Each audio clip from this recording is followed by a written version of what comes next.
Assalamualaikum warahmatullahi wabarakatuh.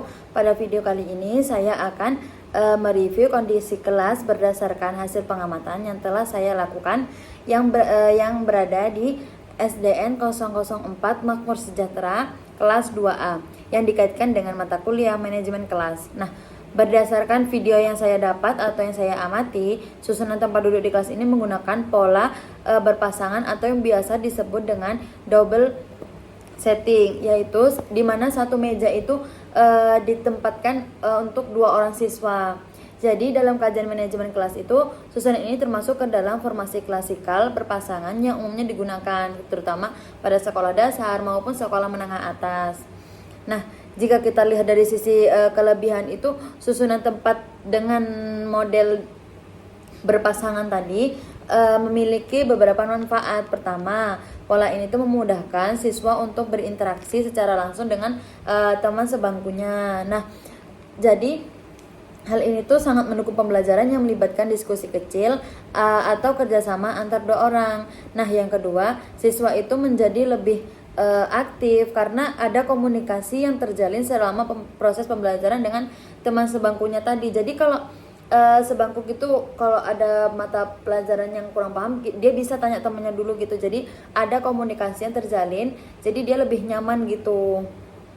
Nah, jadi itu yang ketiga, dari sisi guru, susunan ini tuh lebih mudah dikontrol karena rapi, terus teratur dan tidak terlalu kompleks. Nah, selain itu, pola ini tuh juga mencakup efisien dalam penggunaan ruang kelas sehingga dapat menampung lebih banyak siswa.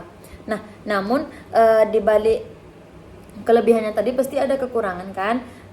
Jadi salah satunya adalah siswa itu menjadi lebih mudah mengobrol dengan teman sebangkunya saat proses pembelajaran berlangsung. Jadi saat guru menjelaskan itu kadang ada siswa yang kayak ngobrol sama teman sebangkunya sendiri atau sibuk sendiri ketawa atau ribut.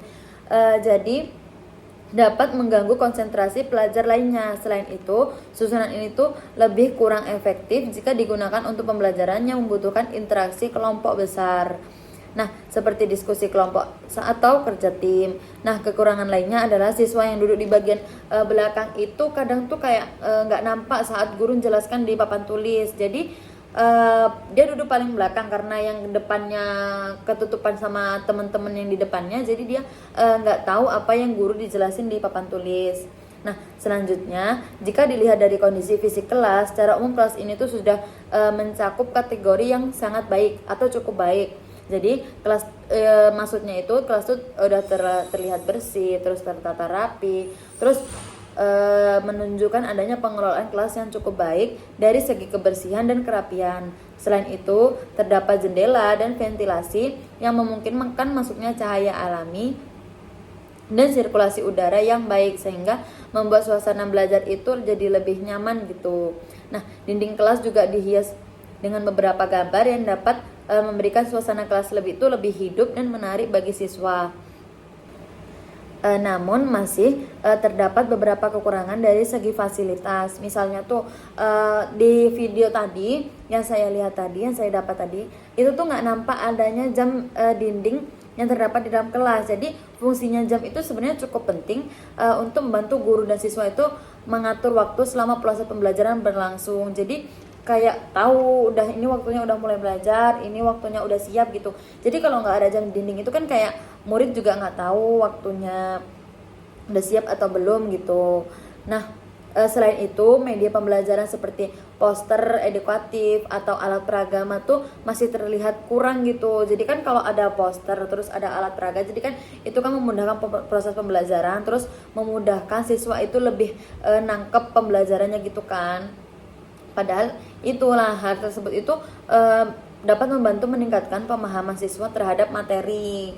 Jadi ada juga warna dinding kelas yang terlihat kurang merata itu.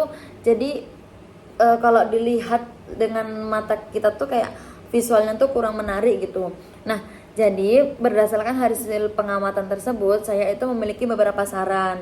Yang pertama, sebaiknya kelas itu dilengkapi dengan jam dinding agar manajemen waktu dalam pembelajaran itu dapat berjalan lebih efektif. Yang kedua, perlu ditambahkan media pembelajaran seperti poster, papan informasi, atau alat peraga agar suasana belajar itu menjadi lebih interaktif dan tidak membosankan. ketiga, posisi tempat duduk itu sebaiknya diubah secara berskala atau kayak sebulan sekali atau satu semester sekali. Jadi itu siswa tuh nggak bosen kayak teman sebangkunya tuh cuman itu aja. Jadi dia tuh kayak ada perubahan suasana gitu. Terus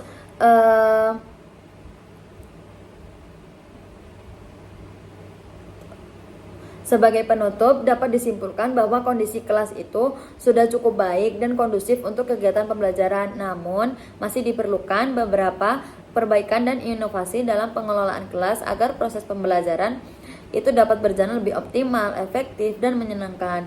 Nah, itu saja yang dapat saya sampaikan. Kurang lebihnya saya mohon maaf. Wassalamualaikum warahmatullahi wabarakatuh.